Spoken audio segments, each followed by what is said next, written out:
Boa tarde a todos.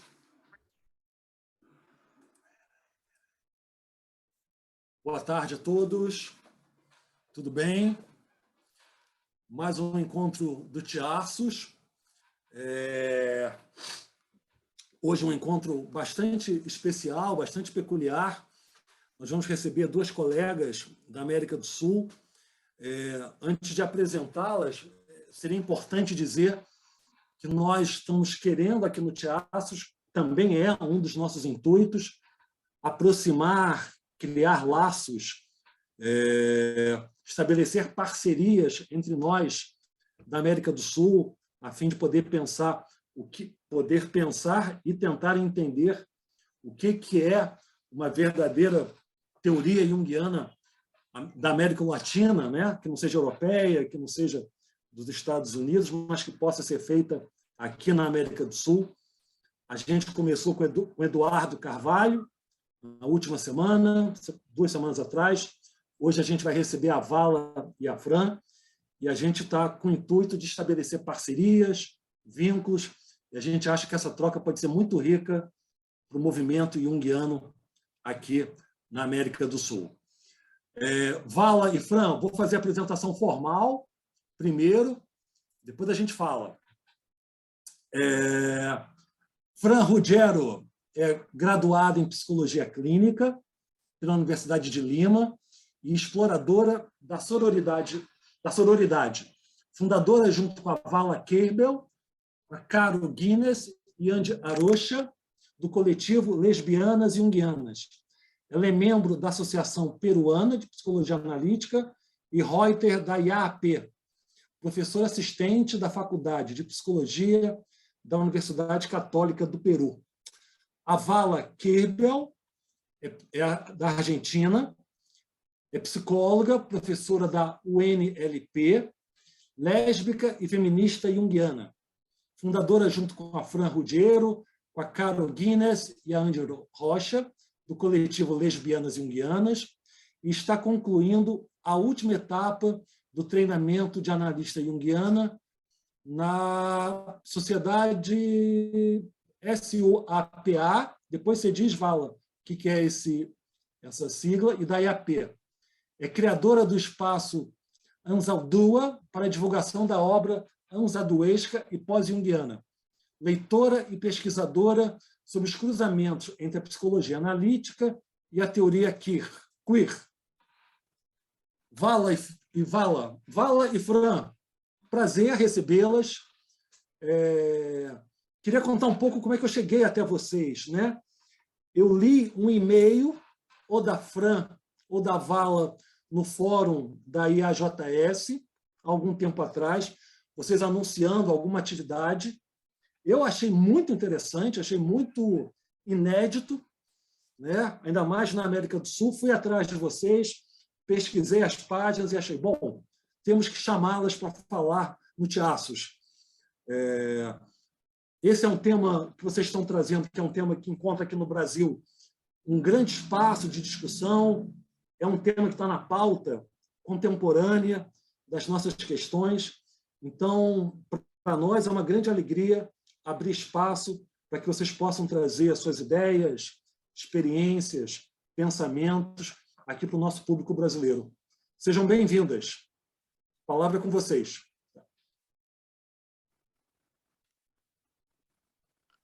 Bueno, Fran, empiezo yo, ¿no?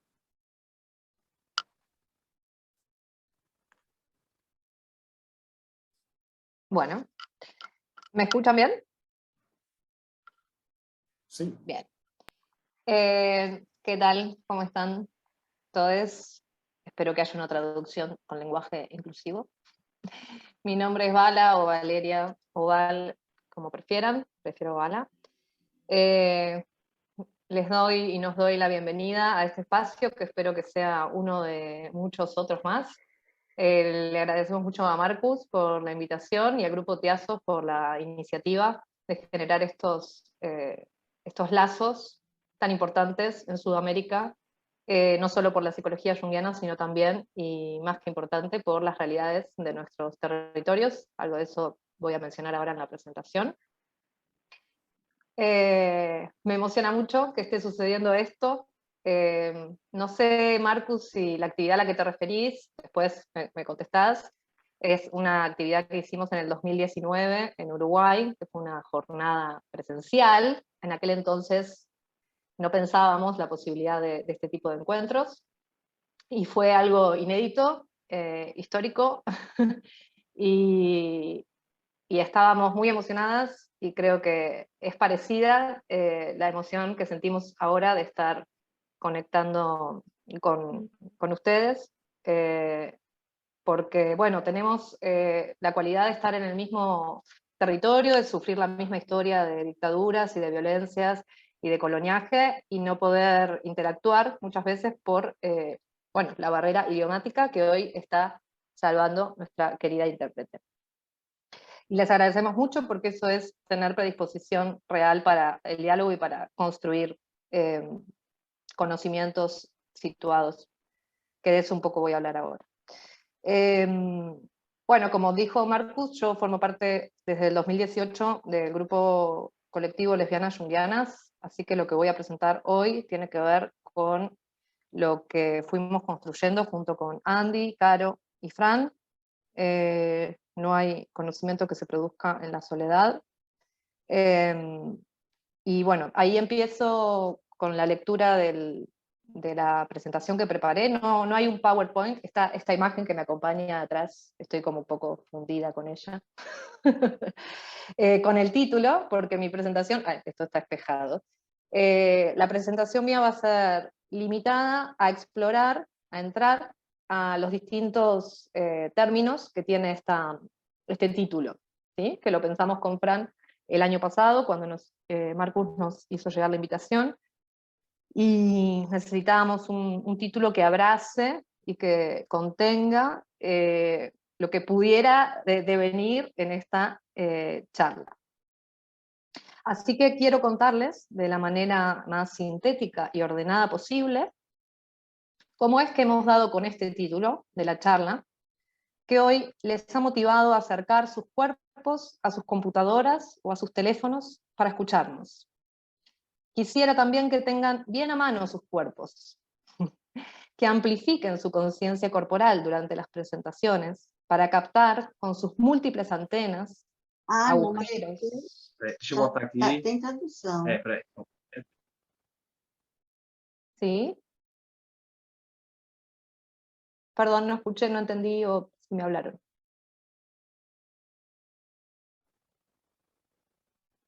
Ok. Bien, continúo entonces.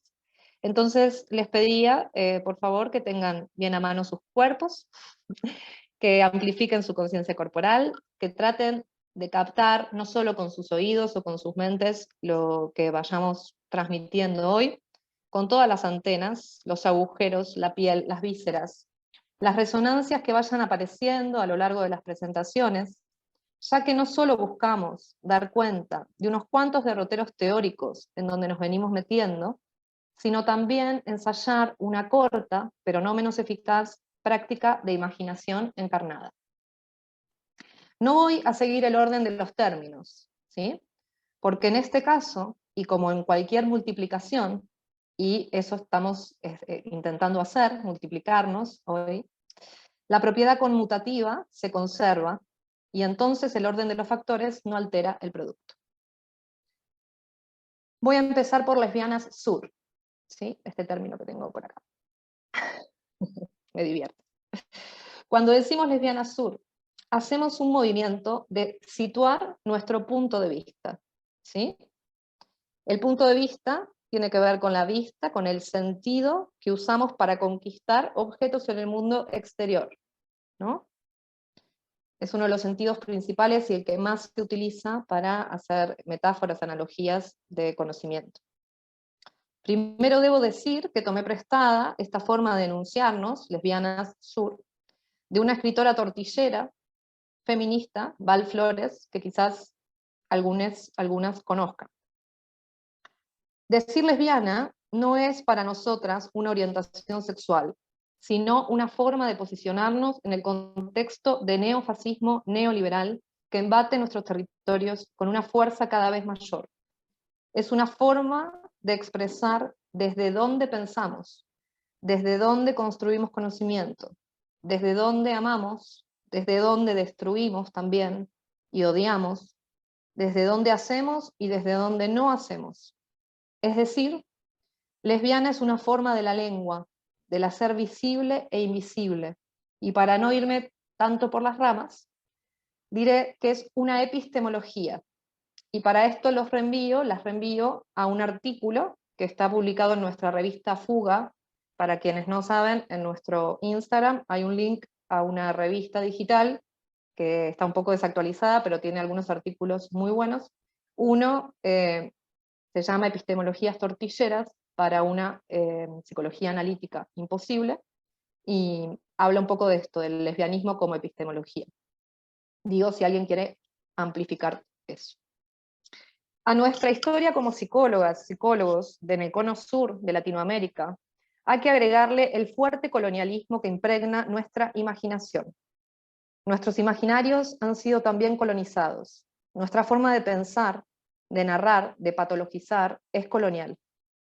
Del tipo particular de coloniaje cristiano monoteísta que han sufrido nuestros territorios, se desprenden, sin sorpresa, los problemas centrales con los que hoy se enfrenta la psicología junguiana y toda psicología para el caso, y toda ciencia para el caso. El heterocentrismo, el racismo, el esencialismo, el egocentrismo, para nombrar algunos. Quienes estamos o somos conscientes de estar participando de alguna manera en la reproducción o producción del conocimiento, tenemos la responsabilidad, y acá hago un paréntesis, por si no conocen, a una autora que se llama Donna Haraway. Ella utiliza el término responsibility, lo separa en sus dos partes, y habla de que la responsabilidad es la capacidad de respuesta frente a un tema o problema, a diferencia de la culpa cristiana, que detiene toda capacidad de movimiento, ¿no? Nos deja ahí ancladas. La responsibility es una capacidad de respuesta. Cuando nosotros tenemos capacidad de respuesta, nos tenemos que hacer cargo de eso.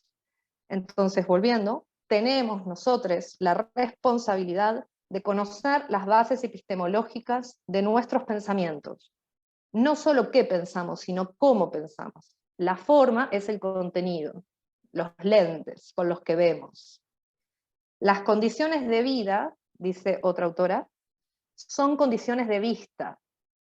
La posición que nosotros tenemos en la división sexual y racial del trabajo genera efectos indefectiblemente en la producción, validación y legitimación del conocimiento. Y esto lo sabemos especialmente quienes no participamos de las condiciones de vida legitimadas, que son las de hombre y de blanco. Una epistemología, dice Paul Preciado, determina un orden de lo visible y lo invisible. Determina lo que existe y lo que no existe, lo que puede y lo que no puede ser conocido. Establece jerarquías, diferencias, taxonomías, cartografías, donde se separan lo objetivo de lo subjetivo, lo real de lo imaginario, lo científico de lo ideológico, lo universal de lo parcial. Es decir, se establecen fronteras, ¿sí? El problema acá no es que haya categorías, ¿sí? El problema es no cuestionar o tomar como naturales, universales y ahistóricas aquellas que convenientemente usamos nosotros.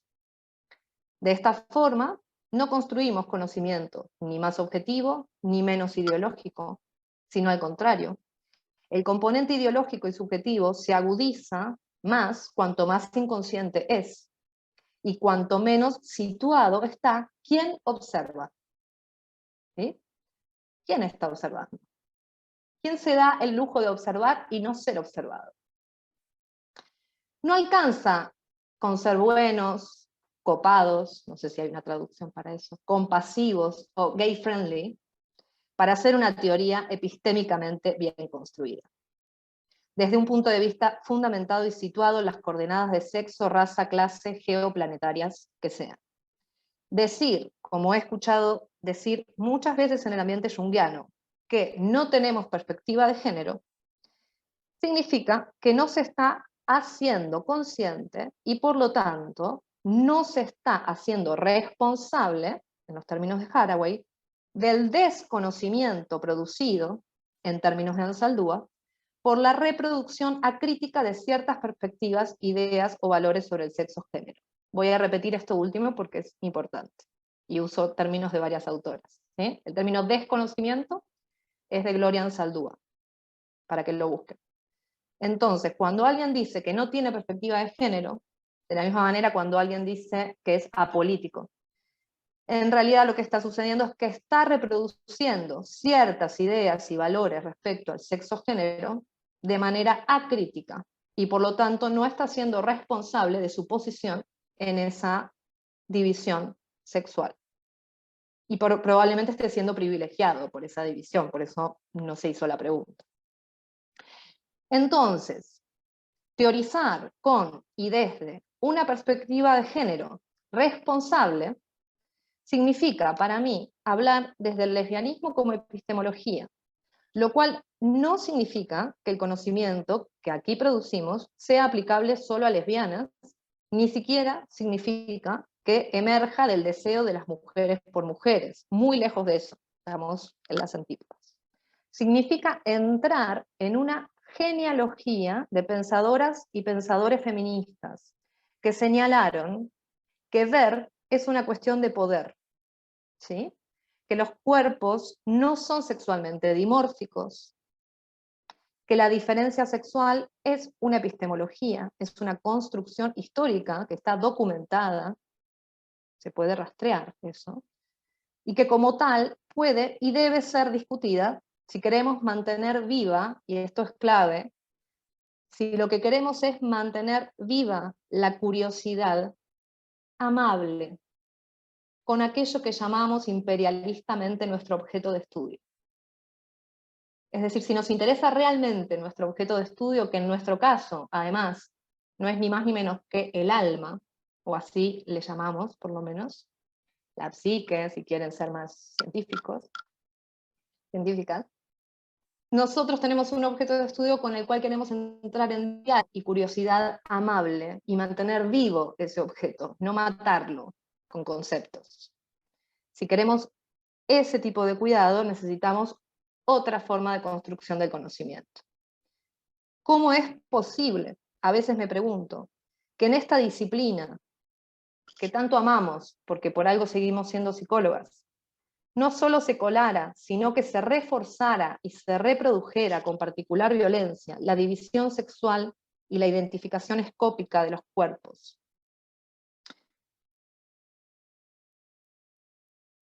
Con la imaginación encarnada, hasta aquí Lesbiana Sur, ¿sí? Ahora voy a pasar un poquito a... Uy, se me fue la imagen de atrás.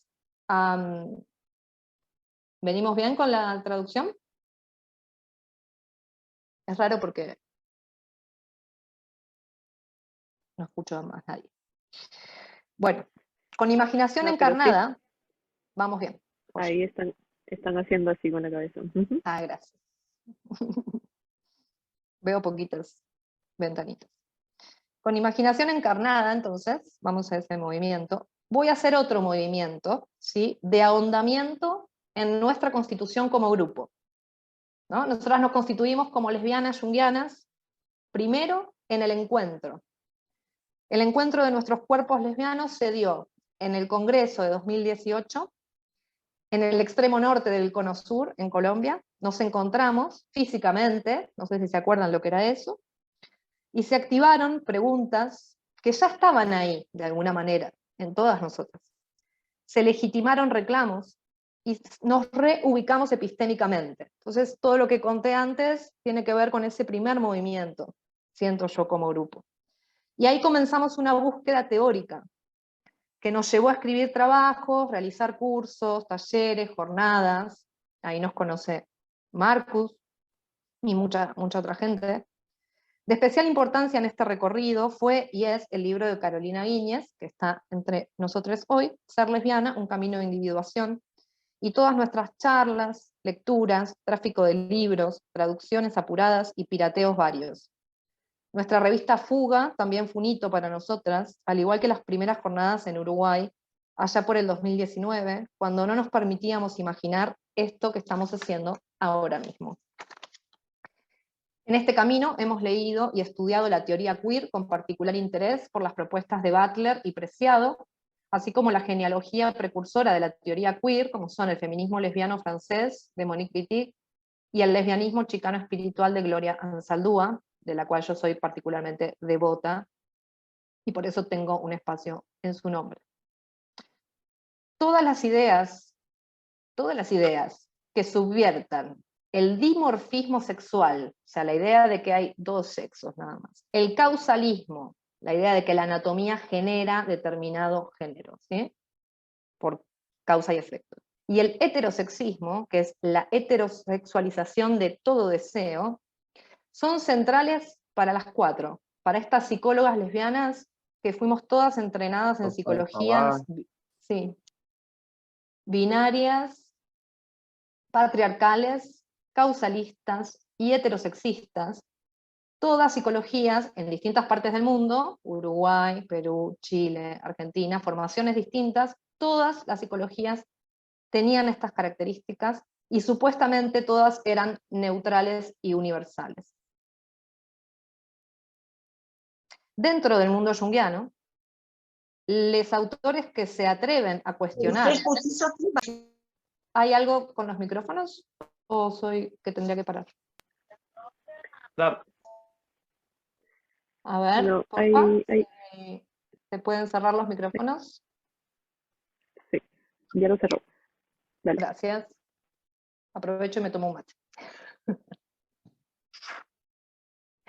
Bien, entonces les decía, dentro del mundo junguiano también buscamos, no solo, o sea, por un lado nos fuimos hacia la teoría queer y hacia la teoría feminista, y por otro lado, hacia el mundo junguiano empezamos a rastrear. Yo particularmente en 2018 me preguntaba, bueno, alguien ya tiene que haber pensado que había que cuestionar a Jung. Y efectivamente encontramos algunas autoras y algunos autores, pero la verdad es que son pocos los que cuestionan realmente las bases naturalistas y esencialistas del sexo-género. Y en general, estos autores son tratados como outsiders del mundo oficial junguiano o menospreciados en sus aportes, o directamente no son enseñados. La mayoría, nosotras los fuimos encontrando por búsquedas, ¿no? Ya hemos escuchado, además, quienes estamos aquí probablemente, si todos son del mundo junguiano, ya escuchamos muchísimas críticas al modelo Anima Animus, incluso desde algunos agentes centrales, guardianes de la palabra de Jung. Y sin embargo, las bases heterosexuales del pensamiento, lo que Wittig llama el pensamiento heterosexual, permanecen inalteradas. Entre estos autores quiero señalar especialmente a dos, Susan Mackenzie y Susan Roland. La segunda probablemente sea más conocida por ustedes. Pero antes de pasar algunas ideas, muy poquitas, sobre estas, yo las llamo mostras de la psicología analítica, bueno, espero que se entienda el término, les quiero contar con una imagen un poquito mejor de qué se trata, para mí, esto de la práctica guardiana, ¿sí? Imaginemos esto.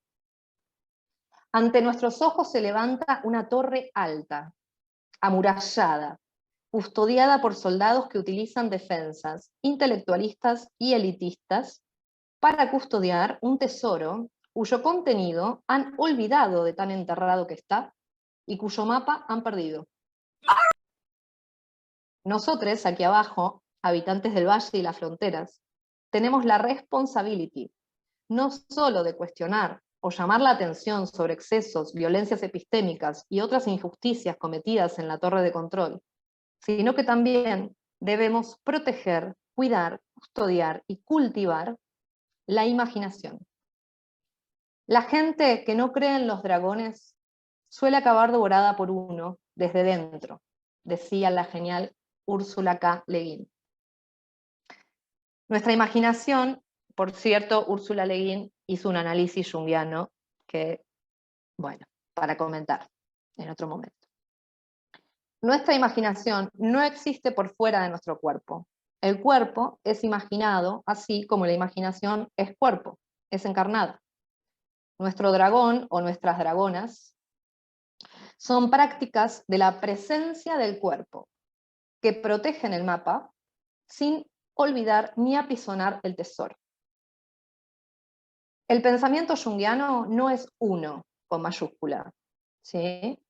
Quiero decir que ya se ha señalado la dualidad, yo diría multiplicidad, para salirnos un poco de esto dual que nos gusta tanto en el junguiano, habiendo por lo menos una corriente ortodoxa, esencialista y universalista que tiende a utilizar los mitos para justificar la teoría y a los arquetipos como modelos de conducta que se le tiran al ego encima, ¿sí? Hasta ahí. Y luego otras corrientes que se mantienen abiertas, complejas, profundas y parciales. Tanto Mackenzie como Roland, que son las dos autoras que mencioné antes, que nosotras trabajamos con Caro en los cursos, coinciden en superar las limitaciones del anima animus en Jung y mantener a uno de estos Jung, ¿sí? Porque estas corrientes junguianas estaban contenidas en el propio Jung. Jung es tanto universalista y esencialista como postmoderno. Entonces, lo que dice tanto Roland como Mackenzie... Não é para ficar ativado o Peraí, deixa eu microfone, botar não. aqui. Lo que dicen tanto Roland como Mackenzie es que para superar las limitaciones del anima animus hay que mantener a uno de estos Jung, porque si no se nos cae toda la teoría, ¿sí? Que es el Jung que se dedica a la exploración de la alquimia, a los diálogos con el físico Pauli, a los estudios de sincronicidad y la preocupación por el espíritu y la materia. Ese Jung simbólico, mítico del cuerpo sutil, el que nos invita, a un espacio intermedio, al puente entre el mundo físico y el espiritual. Es el que establece puentes en las fronteras, ¿sí? Para este Jung, el cuerpo siempre es psicológico, es el cuerpo sutil. No hay otra realidad que la psicológica. El cuerpo sutil es el cuerpo imaginado. Pero lo que subestimó Jung, probablemente por este sesgo de ser hombre y de ser blanco, lo que subestimó es el peso que tiene la cultura, la economía, la sociedad sobre esas imágenes que caen sobre el cuerpo, ¿sí? Algo que esclarece, yo creo, esta idea del cuerpo imaginado, pero a su vez la imaginación encarnada, es una cita de Gloria Anzaldúa, de nuevo, que es de Luz en lo Oscuro, el último libro editado. Leo su cita, dice: mi cuerpo es sexuado, no puedo evitar esa realidad, si bien podría cambiarlo a través de una transición hacia otro sexo. Mi cuerpo está racializado, no puedo escapar de esa realidad, no puedo controlar cómo me perciben las personas, no puedo desracializar, de-race, eliminar la raza, e-race, de mi cuerpo o la realidad de su racialidad. Para mí, ser chicana no es suficiente, tampoco ser queer, escritora, ni cualquier otra etiqueta de identidad que yo elija o me sea impuesta por otros.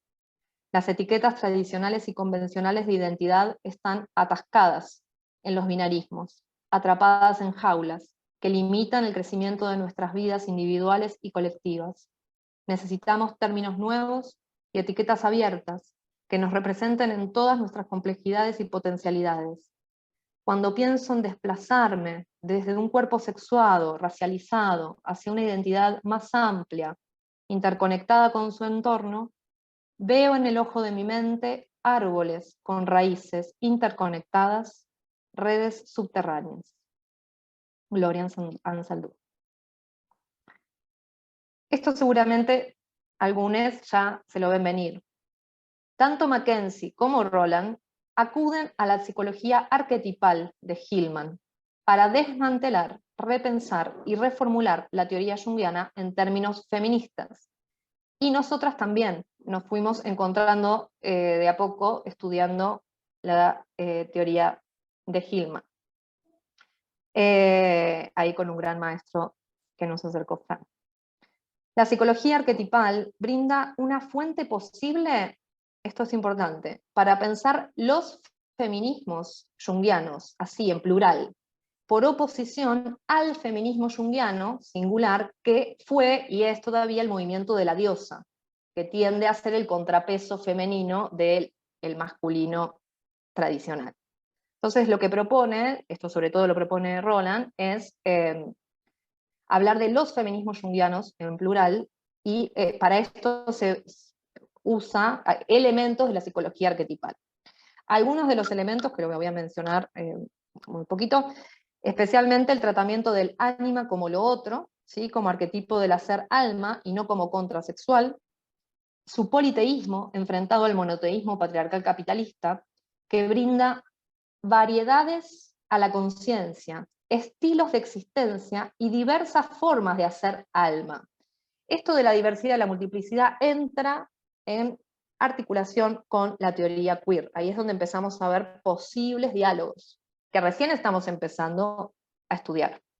Liberando a la individuación de los estereotipos, que ya son pesados, de un ego en camino hacia un self, ¿no?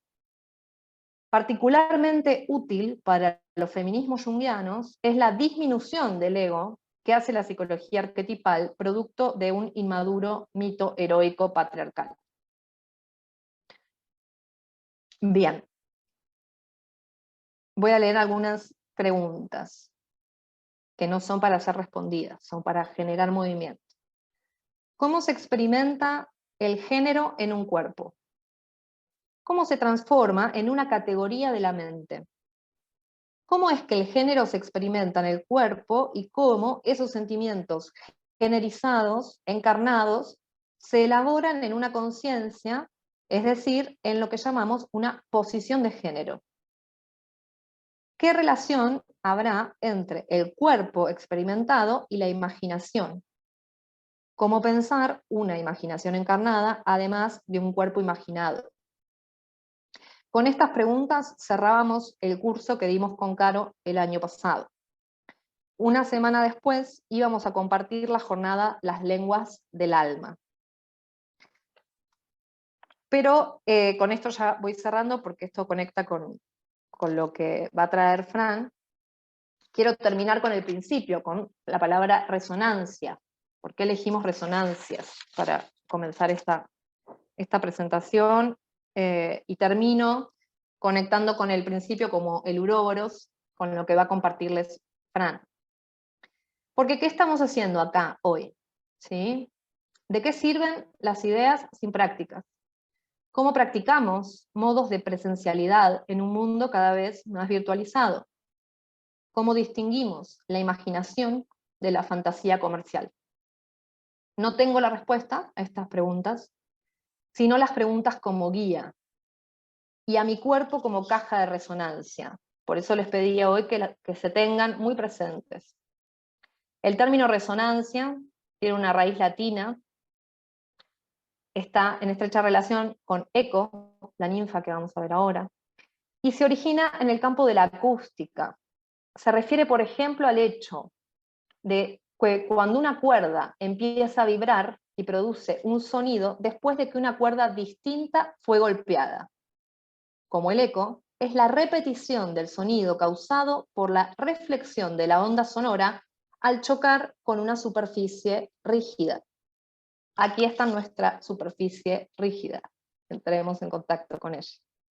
En física, la resonancia se refiere, es un fenómeno que se produce cuando un cuerpo capaz de vibrar es sometido a la acción de una fuerza periódica cuyo periodo de vibración coincide con el periodo de vibración característico de ese cuerpo. Entra en resonancia, nosotros lo decimos habitualmente, ¿no?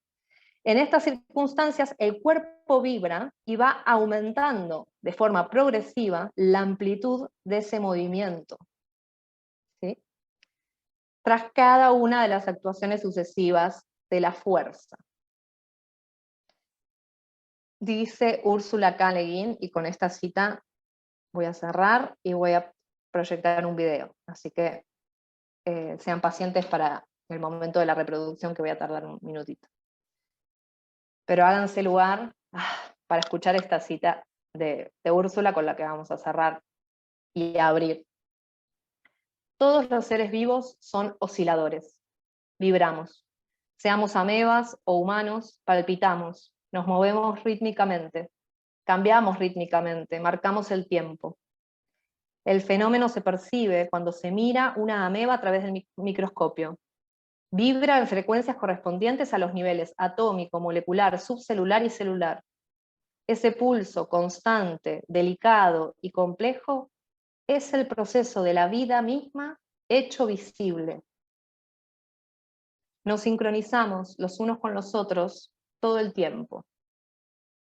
Así que la propuesta para nosotras hoy no es tanto entrar, como verán, en debates teóricos que también podemos y debemos entrar, sino en proponer que nos sincronicemos, nos multipliquemos y, como dice Gloria en Saldúa, seamos la sanación de la herida.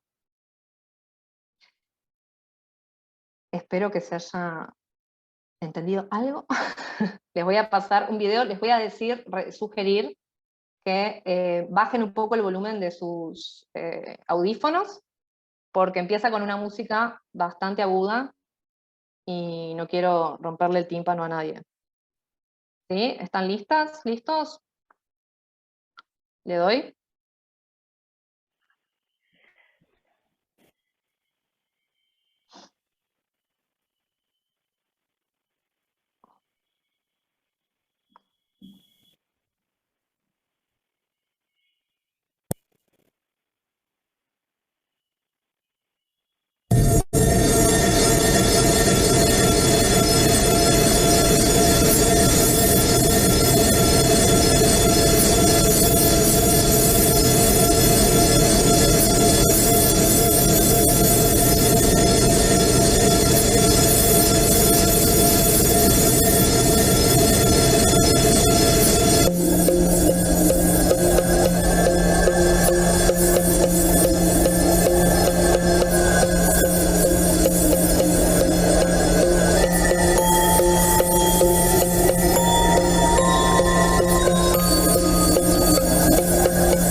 Bueno, hasta aquí lo mío. Dejamos las preguntas para el final, ¿no, Marcus? Ujú. Gracias, gracias, Ale. Bueno, yo soy Fran, soy de Perú y voy a tomar la onda la resonancia de este video, de estas palabras, de estas ideas, Y les voy a presentar a continuación una práctica que he llamado resonancia imaginal. A continuación, abordaré un aspecto de mi quehacer psicoterapéutico, un fenómeno al que llamaré resonancia imaginal. La presentación y elaboración de esta práctica está guiada por un deseo de honrar, reivindicar la imaginación como lengua psicológica y la psique como sustancia en constante transformación. Si bien la resonancia imaginal es elaborada dentro del marco teórico junguiano, me resulta importante resaltar que encuentra mayor pertenencia en los aportes teóricos post-junguianos de la corriente arquetipal. Esto debido a que la resonancia imaginal, como praxis investigativa, no pretende activar un patrón arquetípico, espiritual, metafísico, por más que lo haga, sino que pretende imaginar y compartir perspectiva psicológica con el otro, perspectiva en la que la imaginación posibilita animar el diálogo, al mismo tiempo que hacer descubrimientos particular relacionales de trasfondo mitológico. Así, para iniciar, propongo seguir la pista de Patricia Berry, analista junguiana y cofundadora de la Escuela Arquetipal, quien hace una revisión psicológica de la figura mítica de la ninfa Eco. En su análisis, Berry rescata una cualidad de la pasión de Eco, algo que llamó erótica de parentesco, aporte clave en el proceso de elaborar la praxis que a continuación presentaré.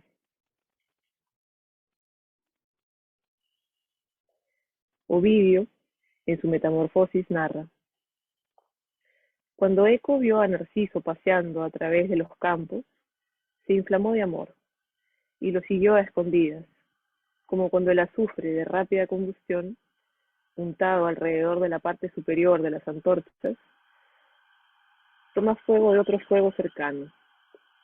O, cuán a menudo desea ella aproximársele con palabras seductoras y decirle suaves plegarias. Eco es realmente particular y articulada como los rincones y las hendiduras de una caverna, las ondulaciones de un valle, los precisos puntos destacados donde emerge y se hunde la roca. Los detalles, estas precisiones, hacen eco.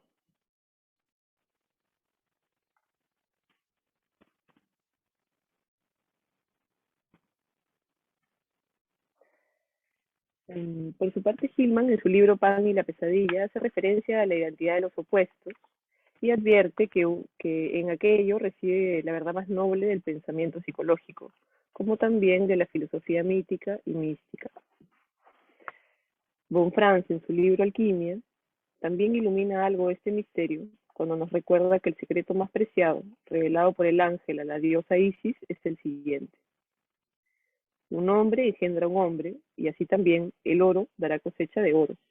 Lo mismo produce lo mismo.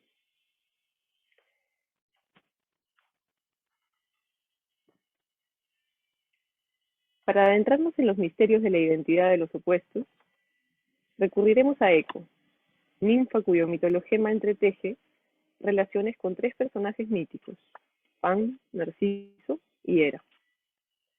Revisaremos la pasión de Eco en cada uno de estos vínculos con la intención de reconocer y reavivar las cualidades psíquicas que cada uno de estos pasajes nos regala.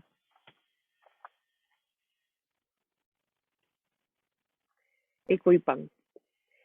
El mito nos cuenta que Pan, el dios de la naturaleza salvaje, mitad hombre, mitad cabra, el que está en todo y todos, desea compulsivamente a las ninfas. Que los eventos instintivos se reflejen en el alma, nos dicen que el alma es instintiva. No podemos hacer nada por el alma si no reconocemos que se trata de naturaleza interior, y no podemos hacer nada por el instinto si olvidamos que tiene su propia fantasía, su propia reflexión y sus propias intenciones psíquicas. Y sin embargo, Eco, como todas las ninfas, rechaza a Pan. Eco no siente de la misma forma, dice Pat Berry. En el relato ella huye de Pan. Eco no es una con el mundo natural de Pan, no se reúne con él. En este sentido, no es natural, es contranatural. Y ahí les he ido resaltando algunas palabras en cada uno de estas revisiones a los vínculos de eco, que luego las vamos a recoger. Entonces, la primera palabra importante que estoy tratando de resaltar y de conservar es esta cualidad contranatural de eco. Eco y Hera. Eco disfruta de compartir entretenidas conversaciones con Hera, conversaciones largas y sin propósito, que engatusan y distraen a la diosa de continuar con su persecución a la fidelidad de Zeus. Dice Ovidio: a menudo, cuando Juno podría haber sorprendido a las ninfas en la compañía de su señor sobre las laderas de las montañas, Eco la retenía astutamente con una larga conversación hasta que las ninfas habían huido. Cuando Saturnia advirtió esto, dijo: esa lengua tuya, por medio de la cual he sido engañada, verá cercenado su poder, y solo gozará del más breve uso del habla. Este pasaje nos deja ver que Eco tiene el don de la retórica.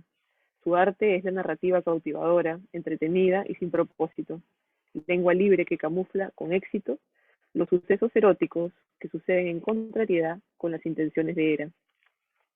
Eco, en su relación con la reina del Olimpo, nos advierte que la fuerza represiva de censura de la conciencia dominante nos advierte de la fuerza represiva y de censura de la conciencia dominante al sentirse burlada.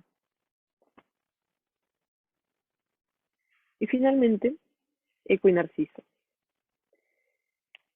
Eco va caminando por el bosque y ve a Narciso y se enamora perdidamente de él, con lo cual nos deja ver que desea lo singular, lo narcisamente contenido en sí mismo, lo que está encerrado en sí mismo por su propia imagen. Ella solo puede hacer eco a lo que tiene imagen, no todas las cosas en todas partes, sino esto, lo particular, dentro de su autocontención. Y como mencioné más arriba, esta tensión erótica en particular, digo la que siente Eco por Narciso, es un ardor que surge de la semejanza, lo cual deja apreciar que aquello a lo que uno hace eco es muy particular,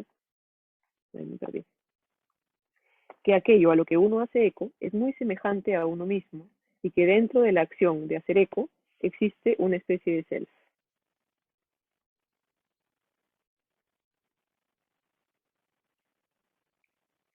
Cuando Narciso advierte que Eco es la voz, que es Eco la voz que le atrae, repitiendo sus palabras en el bosque, la rechaza fuertemente.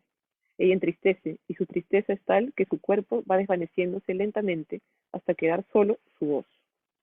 Este pasaje mítico nos deja ver, en medio del ardor de Eco, por lo semejante, existe una profunda tristeza, pues su deseo ardiente es irrealizable. Y dice Pat Berry: la pasión de Eco requiere una distancia, un espacio entre ella y su amado.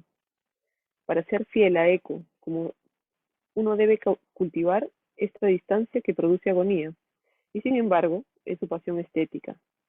Así, para cualquier tarea que dependa de Eco, el cultivo de la distancia imaginativa es esencial.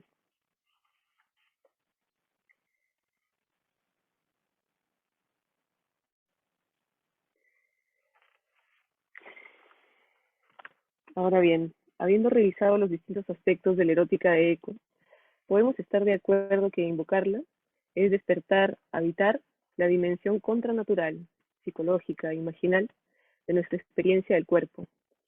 Despertar que ocurre al experimentar ardor erótico de semejanza frente a lo que nos resulta único del otro, y al mismo tiempo duele por ser irrealizable el encuentro con aquello que nos inflama.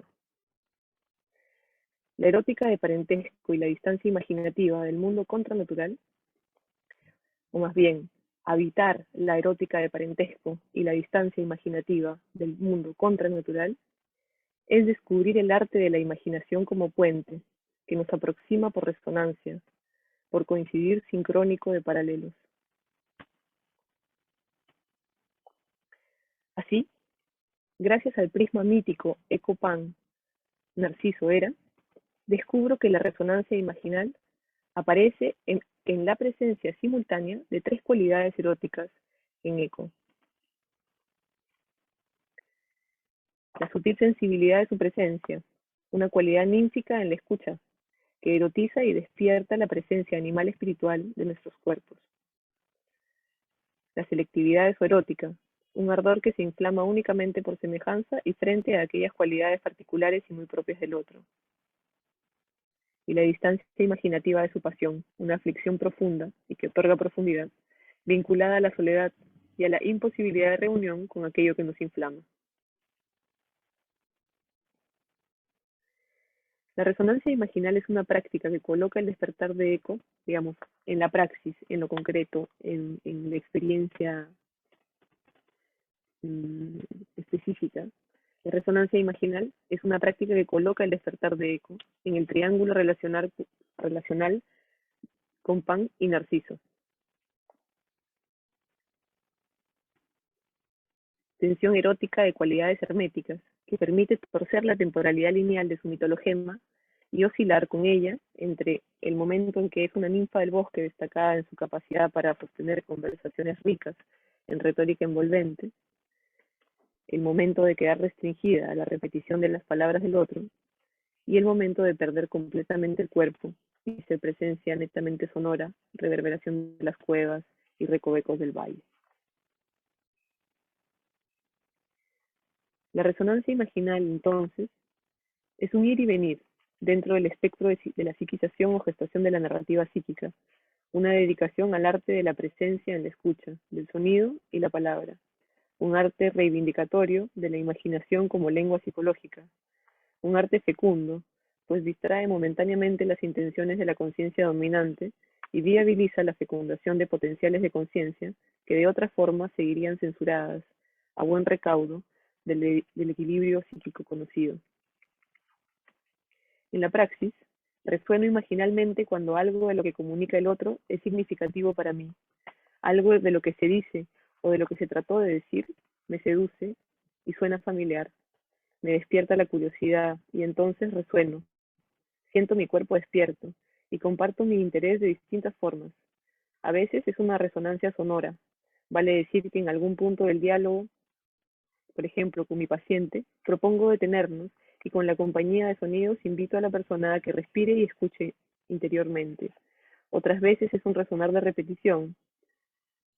Repito sentidamente alguna frase e imagen que la persona verbaliza en medio del diálogo en que exploramos sus vivencias.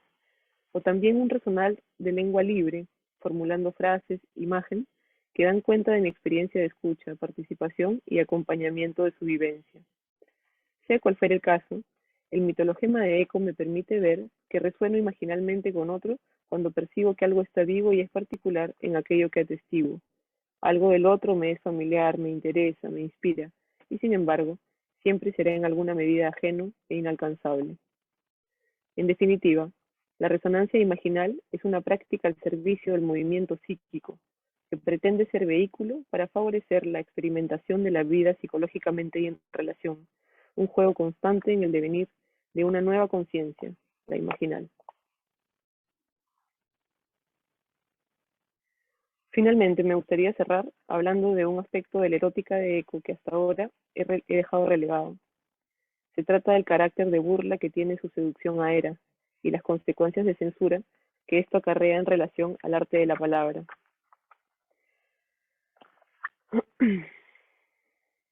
Hacer parentesco mitológico con la constelación Eco-Pan era Narciso ha significado atreverme a habitar y explorar cualidades eróticas no monogámicas, no heterosexuales y no románticas, como trasfondo mítico a la actitud de mi conciencia en las relaciones íntimas y significativas. Esta burla a la fidelidad y el cumplimiento de los valores y la estética de la conciencia dominante ha sido sin duda un padecer, un atravesar la incertidumbre de no saber si lo que digo se va a entender, un quedarme muy preñada de imágenes, sensaciones, pero al mismo tiempo muy falta de palabras.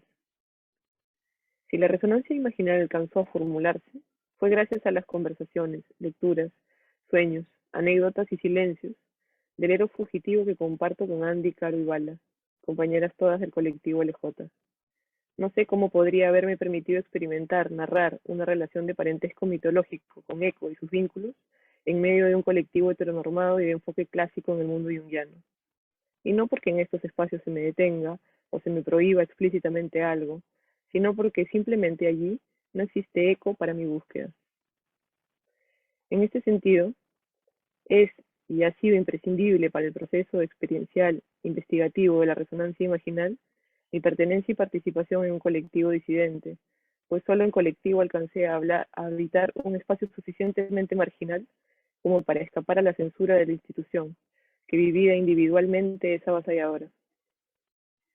Así, las lesbianas junguianas como colectivo lésbico que activa e investiga la psique desde el sur de Latinoamérica, además de ser vaso hermético de las transformaciones alquímicas de nosotras, sus cofundadoras, viene creando espacios teóricos vivenciales para sostener juntos e investigar con otros la experiencia de marginalidad y de no pertenencia a la teoría psicológica, espacios en los que compartimos lecturas, sueños, vivencias y reflexionamos, resonando imaginalmente, cultivando conciencia marginal y marginal.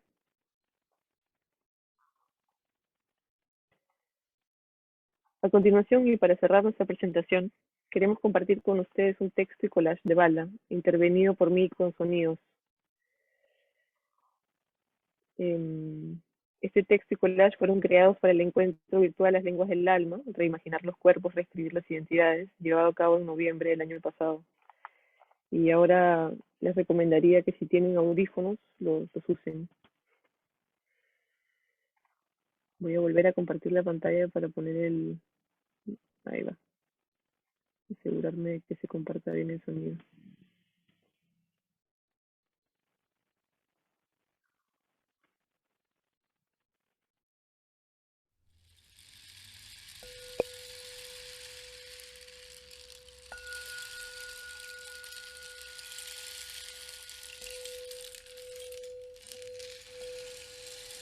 Tejer es una actividad cosmológica.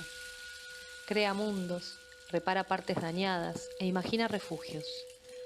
Participo del tejido con mis fibras humanas y no humanas. Las pongo allí a disposición de con otros. Se teje. Observo. Ese tejido orgánico requiere para regenerarse de células específicas para ese tejido. Y dentro del vasto mundo que habitamos, todos ocupamos algún lugar en particular, único e irrepetible, como células específicas, como nudos problemáticos, dentro o fuera de las fronteras que recortan los continentes siempre en movimiento, del profundo campo de la investigación y cuidado del alma, del multiverso torcido de nuestras identidades.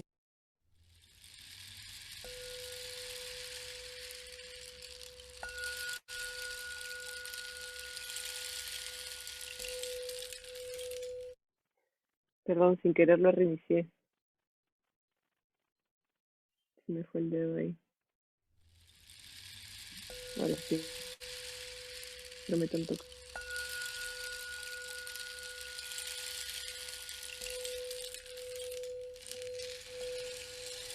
Tejer es una actividad cosmológica. Crea mundos, repara partes dañadas e imagina refugios. Participo del tejido con mis fibras humanas y no humanas.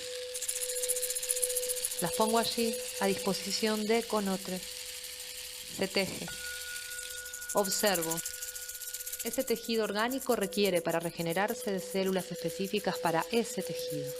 Y dentro del vasto mundo que habitamos, todos ocupamos algún lugar en particular, único e irrepetible, como células específicas, como nudos problemáticos, dentro o fuera de las fronteras que recortan los continentes siempre en movimiento, del profundo campo de la investigación y cuidado del alma, del multiverso torcido de nuestras identidades, que como un río vamos ocupando temporalmente en el activismo, las convicciones y las luchas. Quiero decir, ya somos parte. Una epistemología tejida es el tejer y también es el tejido, desde donde la teoría se crea, desde nuestras experiencias. Y le dejamos el problema de la inclusión a los espacios con los aldeanos que viven del otro lado, aquellos que resolvieron bien el complejo de Edipo, que no tienen complejos materno ni paterno, que llegaron al lugar predestinado reproductivo de la neurosis, que pasaron del orgasmo clitoriano al vaginal, que entendieron la diferencia entre pene y falo, que entendieron la diferencia sexual de los cuerpos, aquellos que dicen ser lo normal. Quiero un pensamiento que piense pensamientos múltiples, inesperados y espontáneos. Una bolsa elástica que contenga sin acorsetar a la imaginación. Una forma de conocimiento deseosa de preguntas que incomoden, curiosa por las novedades y atraída por las conexiones disparatadas. Anhelo una forma de conocimiento tejida en un entre, un inter, un trans, un dentro. Siento que para una lesbiana en este mundo establecer conexiones con otros es una cuestión de vida o muerte. Está en juego el cuidado de mi alma. Está en juego quién cuenta nuestras historias, nuestros sueños, nuestras frustraciones, nuestras imágenes.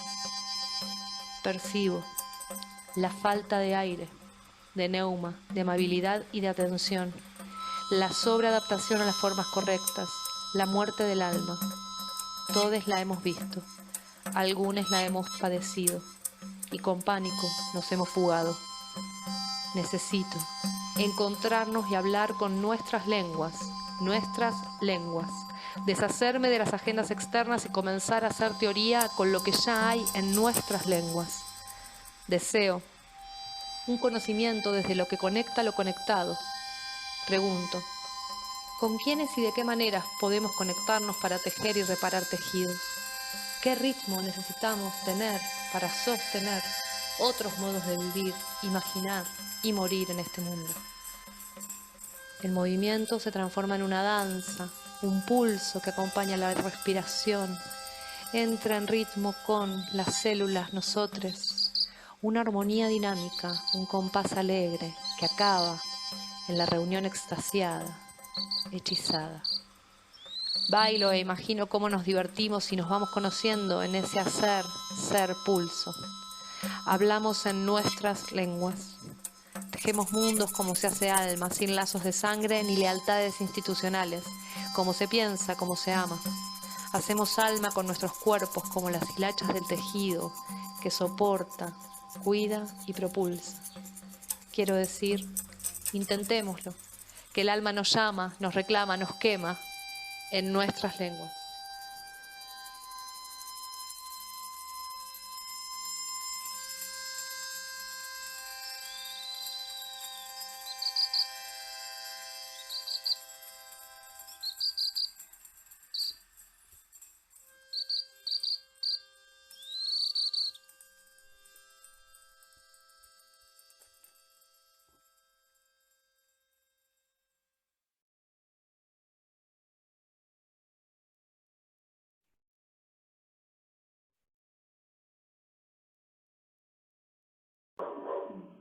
Mi perro está ladrando furiosamente aquí.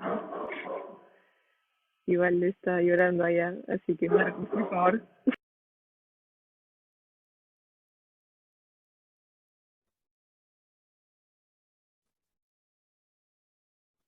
Belíssimo vídeo, Vala.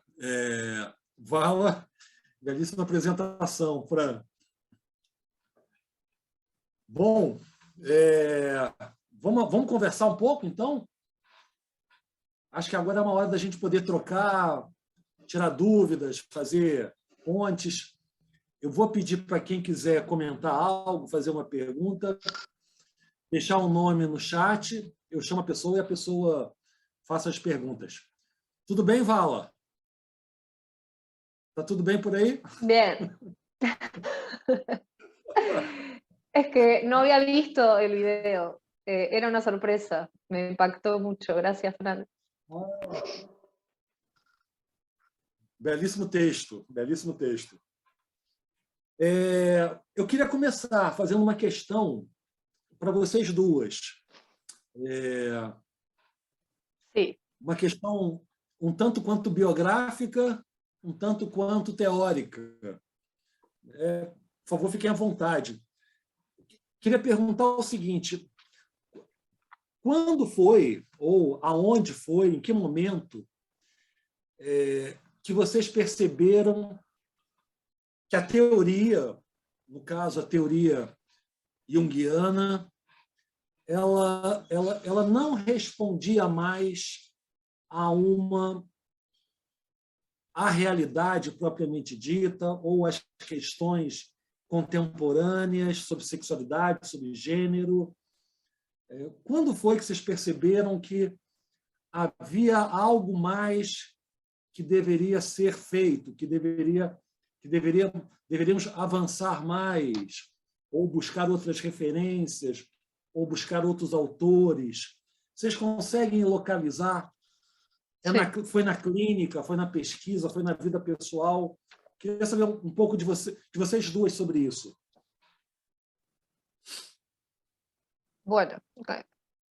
Arranco yo, que Fran creo que se fue a tomar aire quizás después de tamaña presentación. Bueno, cuando estabas haciendo la pregunta, se me vino una imagen, un momento previo a mi... No me gusta llamarlo salida del closet, pero para que se entienda, sería eso. Internamente estaba muy lejos todavía del feminismo y del lesbianismo incluso, pero estaba tomando una clase con un profesor que no estaba todavía, ni siquiera existía la formación oficial. Estaba en un curso junguiano en 2015, creo que fue. Y me acuerdo que cuando estaba dando el tema de ánima, y a mí me llamaba mucho la atención que ánima sea lo mismo o sea, lo empalmaba directamente con mujer, ¿no? Y mujer era una categoría que en este momento puedo nombrar de esta manera, como una categoría fija, naturalizada, universal. En ese momento simplemente lo que yo sentí, hablando de resonancias, ¿no? Y de usar el cuerpo como caja de resonancia, y sentí una gran incomodidad, una gran molestia, y además cuando hice una pregunta que no recuerdo cuál es porque mi memoria es sensitiva y no, no lógica, recibí una respuesta muy violenta del estilo que lo que estaba preguntando era de loca, vamos a decirlo así, ¿no? O sea, fui anulada directamente en la capacidad de pregunta y enviada al salón de los desviados y desviadas, ¿no? Que preguntaban cosas que no había que preguntar. Esta conducta de defensa no era la primera vez que la notaba. En mi formación como psicóloga, en la corriente psicoanalítica también noté el sesgo heterosexista, pero no sabía ponerle ese nombre. Simplemente me daba cuenta que había algo de lo que se transmitía como pensamiento heterosexual que no nombraba mis experiencias ni mis búsquedas, o directamente la patologizaban. Pero sí hay un momento en donde me di cuenta que había que empezar a mirar para otro lado y a buscar y a registrar. Fue en ese momento que nos encontramos en el Congreso y que Caro estaba presentando una parte de su libro, Ser lesbiana, un camino de individuación. Y por eso lo señalé recién en la presentación, y me encantó lo que dijo Fran, yo no había escuchado su presentación ni ella la mía, de que no había una prohibición de investigar sobre ciertos temas. De hecho, yo ya había escrito algunos trabajos en relación a la cuestión de Anima Animus, pero en el encuentro de nosotras, a través del trabajo de Caro, hubo eco, hubo resonancia, y entonces esas ondas se pudieron empezar a expandir y a crecer. Si no, no estaríamos hablando acá, claramente. No es que no estaríamos en el mundo junguiano quizás, pero no estaríamos hablando. Así que fue, o sea, profundamente y a nivel consciente fue recién en 2018 en donde, como decía en la presentación, ese espacio legitimó preguntas y situaciones que estaban ya ahí internamente, ya habían resonado en nosotras, ya habíamos notado lo viejas de algunas posiciones, pero necesitábamos el eco, necesitábamos la resonancia, necesitábamos que alguien lo dijera primero, ¿no? Y ahí estuvo no solo Caro presentando ese trabajo, que fue fantástico, sino Andy levantando la mano, diciendo, bueno, hola, yo soy lesbiana y quiero decir que es la... ¿no? Fue hermoso ese momento. Y entonces nos miramos y fue como, yo también, bueno, y salimos a tomar un café, para eso están los congresos, para el coffee break. Y bueno, eso es lo que puedo decir. No sé si responde a tu pregunta, pero va por ahí. Sí. Uhum. No sé, Fran, perfeito. sí. si A comparte. Fran quer falar algo? Fran, comentaria algo?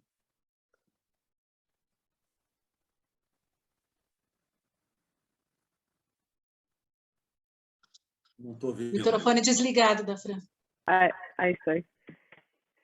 Sí, muy de acuerdo con Vala. La eco es una imagen mítica muy, muy rica para mi experiencia, porque me deja poner palabras en esta sensación de embarazamiento, de sensaciones que no encuentran cómo expresarse y atravesar la experiencia de encontrar otros cuerpos con quienes hacer eco es transitar por este espectro de psiquización que yo les comentaba en la presentación, es empezar a nombrar, a poner imagen, a encontrar, y no solamente de manera individual, sino que entre medio del espacio vincular, empezar a nombrar cosas compartidas y de pronto una proliferación muy creativa de las lenguas, ¿no?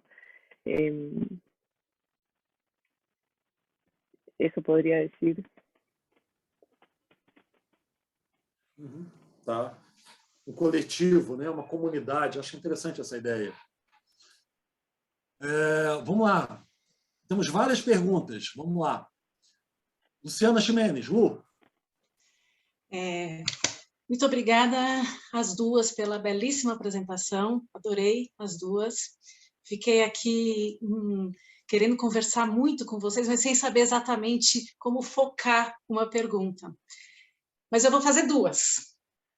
Uma é mais para, acho que para vocês duas me responderem, que assim, como é que vocês são recebidas em movimentos feministas não junguianos?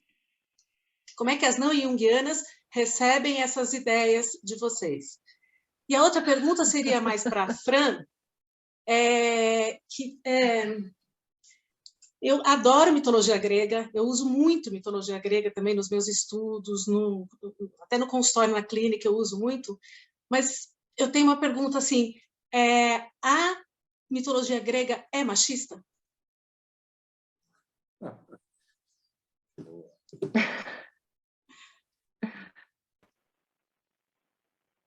¿Querés arrancar vos, Fran? Con esa bomba que tiró Luciana. Esa bomba que me tiró. No, te dejo responder la primera pregunta, así me ordeno yo. Dale. Bueno, dos preguntas bomba, hiciste, Luciana. No sé si puedo responder por los feminismos no junguianos porque es muy abarcativo, digamos.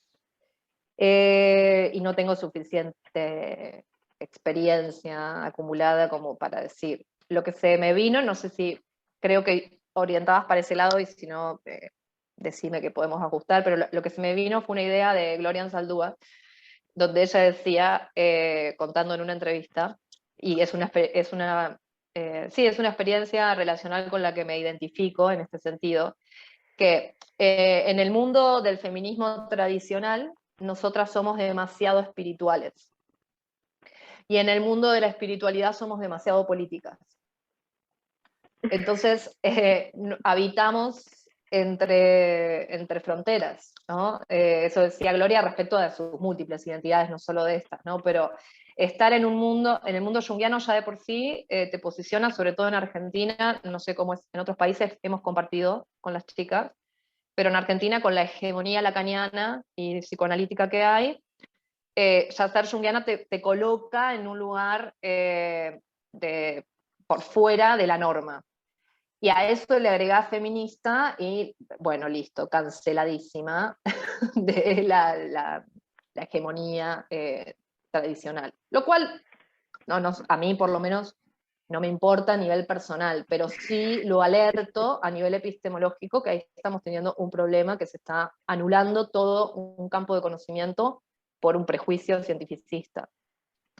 Y para el campo más espiritual, más New Age, somos demasiado políticos, demasiado psicológicos, demasiado sociológicos, ¿no? Como que no terminamos de estar en ningún campo. Por eso para mí es muy importante este colectivo, lesbianas junguianas. Es muy importante que se armó también un colectivo a nivel transnacional sería, porque ya nosotros ya somos internacionales, que hay movimiento junguiano queer. Y esto es muy importante porque por la imagen de eco que trae Fran y por la imagen de la disputa política que también implica una discusión teórica, ¿no? O sea, desnaturalizar la teoría implica politizarla, ¿no? No sé si te respondí, pero bueno, un poco supongo que nos ven así, como que... Igual somos bien recibidas también, porque cada una de nosotras hemos hecho unos caminos académicos más que ricos, y eso nos ha traído buenos vínculos personales con muchas personas que a priori a lo mejor sospecharían de la teoría junguiana, de que seamos feministas y junguianas, pero por ahí cada uno en nuestros territorios ha hecho yo creo que eso es muy bueno, hemos hecho un gran trabajo. Lo seguimos haciendo, creo. Se tiraba flores. Bueno. Esa es mi idea. Sí, yo también tengo una experiencia muy positiva en relación a cómo se me ha recibido en espacios, en reflexiones, en movidas feministas. Hablo de mi experiencia, no tanto de una visión así como teórica de cómo se posicionaría esto de lo otro, ¿no? En el Perú hay un clima cultural muy rico en cultura, o sea, en tradiciones, en mitos, en ritos, y, y lo junguiano entra en un diálogo muy cómodo, diría yo, con todo ello. Y la verdad es que no encuentro cómo podría entrar en un diálogo sin introducir la mirada feminista, porque ya de por sí hablar de cosmovisiones politeístas me parece de saque, de partida ya es un posicionamiento que rompe lo hegemónico, ¿no? Entonces, la verdad que sí, muy cómodo, muy enriquecedor. Sí, puntos de tensión, como dice Vale, pero no excluyentes, ¿no? No excluyentes. Y en relación a lo que planteabas de la mitología, fíjate que en la investigación de Eco, a mí sí me llamó la atención, o sea, cómo se enseña a Eco. O sea, no sé si ustedes han llevado algunos seminarios en los que se estudia Eco o se revisen lecturas en relación a ella, a la ninfa. Pero se habla mucho y lo dice Pat Berry, para mí fue un alivio encontrar a Pat Berry en su momento. Se habla mucho de la personalidad dependiente, de que no tiene sustancia. Se habla mucho de Eco incluso en trastornos de desórdenes alimenticios, de pérdida del cuerpo, ¿no? Entonces, sí me parece que el abordaje, la lectura que se hace del mito, cómo se rescata la figura mítica de Eco, tiene muchos sesgos, ¿no? Tiene muchos sesgos. En general, me parece que los mitos tienen, como los sueños, ¿no? Tienen tantas miradas como nos atrevamos a hacer, ¿verdad? Y sí creo que de todas las miradas que se hacen, están más resaltadas, están más proliferadas las miradas que culturalmente tienen más acogida, son más hegemónicas, etcétera, etcétera, ¿verdad? Entonces, fue un alivio ver que alguien, Pat Berry, se había dado el tiempo de revisar a Eco en sí misma, porque Eco es un personaje muy secundario en la mitología, aparece un ratito en el pasaje de Narciso, por ahí pasa y conversa con Hera, por ahí aparece en el bosque y se encuentra corriendo, ¿no? Está escapando de Pan, pero no es como que exista un mito de Eco en sí misma, que sea un personaje protagónico. Entonces ahí hubo un trabajo de Pat Berry muy interesante, muy valioso, de rescatar la erótica de ella, cómo es que Eco se vincula eróticamente con estos múltiples personajes por los que revisábamos ahora, ¿verdad? Entonces esa mirada la encontré muy, muy refrescante y muy sugerente Me parece que hay mucho por investigar. Me da la impresión de que la resonancia imaginal, como comentaba yo en la ponencia, es una llave al opus de la conciencia imaginal, una manera de habitar juntos esta perspectiva. Entonces, hay mucha tela por cortar, como decimos por aquí, me parece, en ese sentido.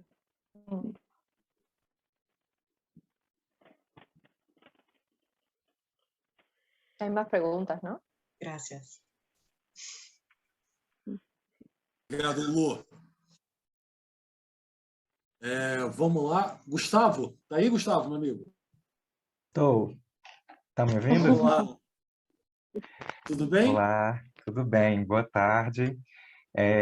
Não sei se eu vou conseguir falar sem me emocionar, porque eu acho que é a primeira vez que, na verdade, sinto um pouco dessa ressonância, né? Achei que vocês foram muito no ponto. Sempre que ouço, né, falar, eu sou um homem gay, né, também, e sempre que ouço falar, né, no meio junguiano sobre esse assunto, eu sinto que é um pouco superficial ou que não consegue conectar muito essas teorias feministas, os debates que a gente tem feito nesse outro campo social com a psicologia analítica. Então, é um refresco ver o grupo de vocês, né, a preocupação de vocês com a epistemologia, mas também a conexão entre vocês, né? Acho que ficou muito claro e senti muito isso, né? Assim, a falta que faz esse pertencimento mesmo, né? Aqui no Brasil, não conheço grupos que sejam assim e, portanto, não faço parte também um pouco desse círculo de pertencimento que me faz falta também. Quando Vala falou da experiência dela, me senti muito ressoado, assim. E aí, assim, eu, né, também poderia falar muitas coisas, muitas perguntas, né? Mas eu percebo, assim, no campo brasileiro, pelo menos, né? Eu fico um pouco preocupado com quais discursos, né? Assim, a psicologia analítica de gênero e sexualidade tem se aliado, né? Aqui no Brasil mesmo, vejo muito se falar sobre esse assunto dentro de uma perspectiva do sagrado feminino, a perspectiva da deusa, como vocês colocaram, e muito de uma perspectiva de um feminismo liberal, né?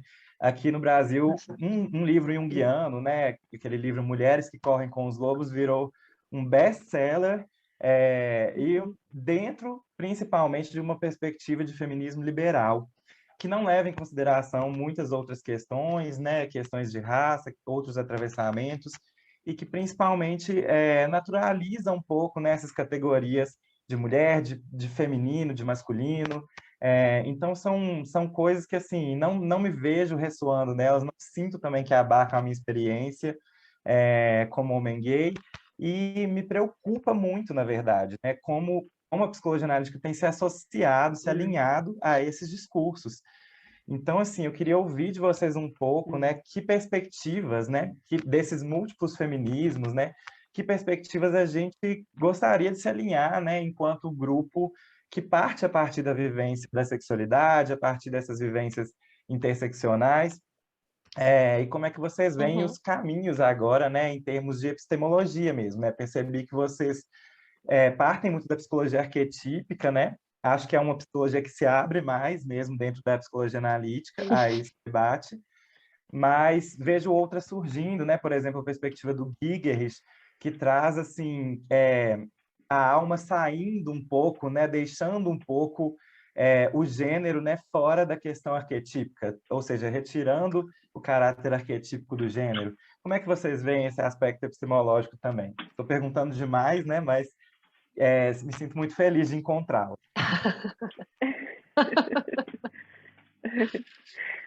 Qué guapísimo.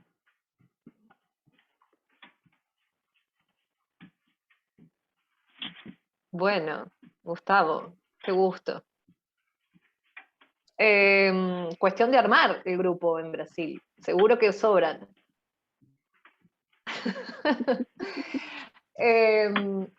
Es que muchas de tus preguntas son para un seminario completo. Lo que puedo contestar ahora, por el estado de mi... Después podemos seguir charlando, esto preferiría aclararlo varias veces, que no se termina acá, tanto por redes como por seguir armando otros espacios, o encontrar las formas de superar la barrera idiomática.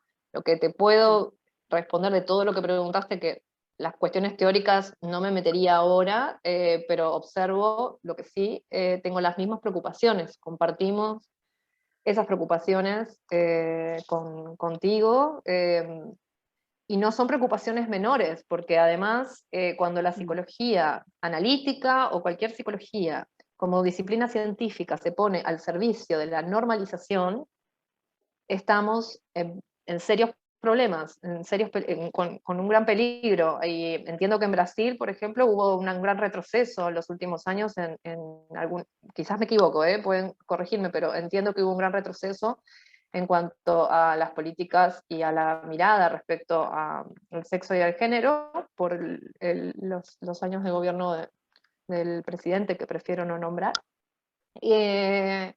Y esto no solo es un problema para la disidencia, que por supuesto es un problema de vida o muerte para todo lo que es el espectro LGBTIQ+, es un problema para la sociedad entera generar y sostener a través de ideas psicológicas que fundamentan y le dan sustento teórico y marco teórico a ideas fascistas o neofascistas que terminan reproduciendo mensajes de odio y de, repito, por lo menos normalización, o sea, de mínima normalización, si no es violencia física y muerte, como también tenemos casos en todos lados, en toda Latinoamérica y en todo el mundo, hacia las disidencias.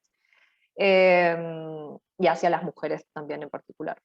Después, dentro de los feminismos, creo que quedó claro por mi ponencia que estamos más bien dentro de los feminismos queerizantes, que desesencializan la idea de mujer, y entramos en roce y en tensión con los feminismos de la mujer, ¿no? El feminismo de la diosa, el feminismo como que tiene como sujeto de transformación a la mujer, y no, pues, ahí entramos, pero ahí tendríamos que entrar en una discusión como más larga, en relación a la historia, y, por eso mencioné a Wittig. Pero bueno, quiero cerrar con eso, si pueden hablar otras personas, y decir que compartimos la preocupación y que acá estamos. Creo que estamos no solo preocupados, sino ocupadas en construir otra cosa, ¿no? Y no ser serviles al aparato reproductor normalizador. Siempre, o sea, estar como corriéndonos de eso todo el tiempo. Y es muy difícil, porque somos parte también, ¿no? De la misma sociedad. Perdón, Fran, por ahí querés decir algo. No, decía que sí, que claro, que es difícil. Bueno, hola Gustavo, qué lindo. Escuchaba así con la traducción encima, pero te veía gesticulando y me transmitías algo de tu energía. Qué bacán conectar. La verdad que muchas gracias, Marcus, por este espacio, por la invitación y poder conectar con este continente casi aparte, ¿no? Brasil. Sí, las diferencias epistemológicas, o sea, es una línea así como comentábamos muchas veces con las chicas, como una cosa oscilante, digamos, el seguirle la pista al alma, y justamente eso es lo que se ha perdido, me parece a mí, en las experiencias más clásicas, más, bueno, ya es un paquete, ¿no? Un paquete formativo, y entonces se ha perdido esa oscilación, esa vitalidad, y bueno, un poco por ahí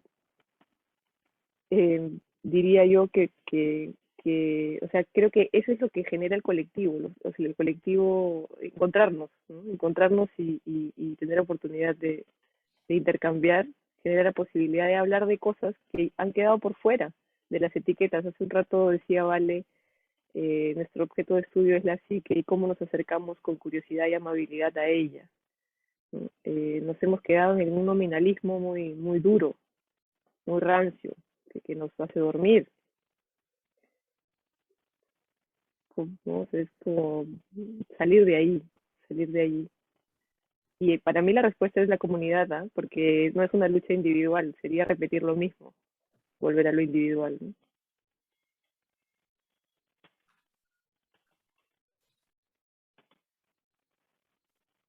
Gracias. Tudo bem, Gustavo? Sim, muito obrigado. Cris Viana, contigo. Buenas noches. Eu compartilho muito com o Gustavo assim, a emoção, porque foi muito interessante a fala da Vala ali no primeiro momento, porque veio muito ao encontro do que eu estava sentindo. Porque Marcos, Luciana, Isa, me corrijam, assim, talvez tenham sido as pessoas mais empolgadas com Tiaços, assim, que publicaram várias vezes no seu Instagram, que ficaram super empolgadas, que chamaram gente, que chamaram... Então, isso é muito importante, porque, para além da representatividade e do reconhecimento, é uma outra maneira de estar no mundo, né? É trazer alegria para o mundo, é compartilhar. Então, isso é uma outra ética, uma outra estética, né? O feminismo, a questão, né, lésbica, enfim.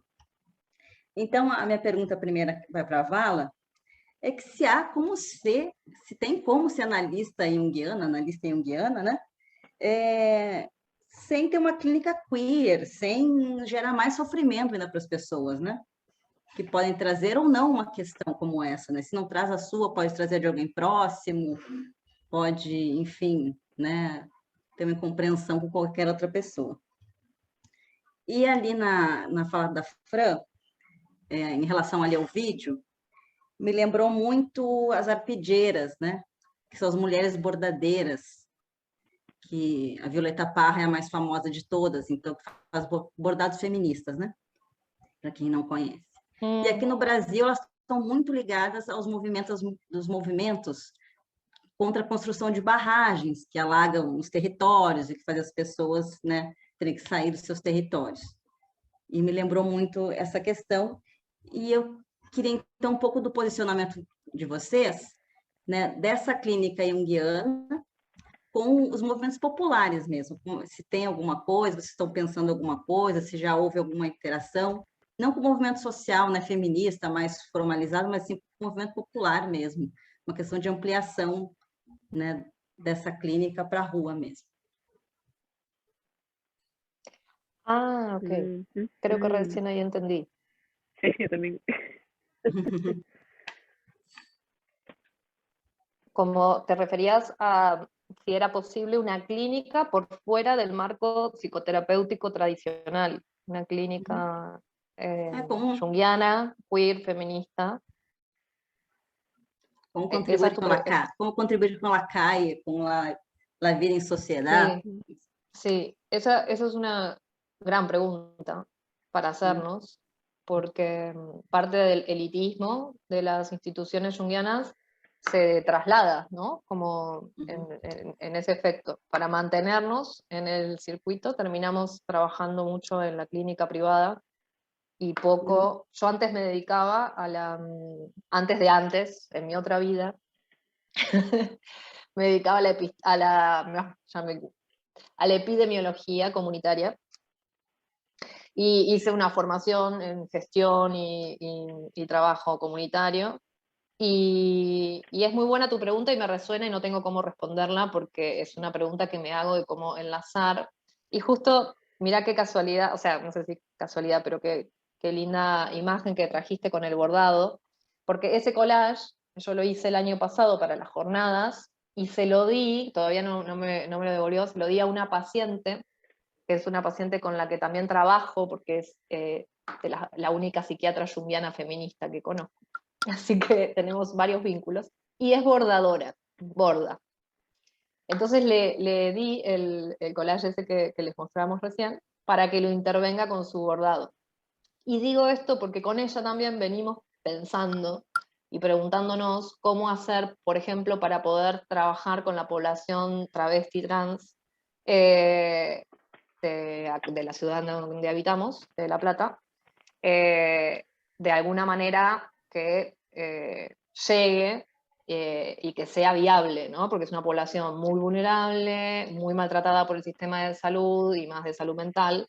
Entonces, y nosotras también somos trabajadoras precarizadas. Entonces, bueno, pero es una pregunta que para mí está abierta y está buenísima que nos la hagamos. Si tenés vos, en realidad te preguntaría, si tenés vos forma de, o trabajos, porque de lo comunitario yunguiano yo conozco muy poco, solo las experiencias con Caja de Arena. Después nunca vi, siempre es una formación, la formación oficial, muy elitista, y es elitista no solo porque es cara, sino porque va dirigido a cierto profesional que ya hizo un recorrido, y después va orientada a la clínica particular del consultorio individual. Eso va cercenando otras posibilidades. Y que muchas veces excluye la perspectiva política dentro de la consulta, porque tu pregunta planteaba como una dicotomía que yo relativizaría un poco. ¿Por qué la clínica tendría que dicotomizarse de la vida política y por qué la vida política tendría que dejarse de mirar como un espacio que alquimiza y que hace alma, ¿no? Entonces, me parece que un poco en la línea de lo que venía diciendo Vale, en la formación oficial hay una falta, hay una carencia, al menos en nuestro costado de Latinoamérica, de ese entremezclamiento que viene empujando mucho Andrew Samuels, por ejemplo, con este grupo de activismo por el que nos encontramos con Marcus, ¿no?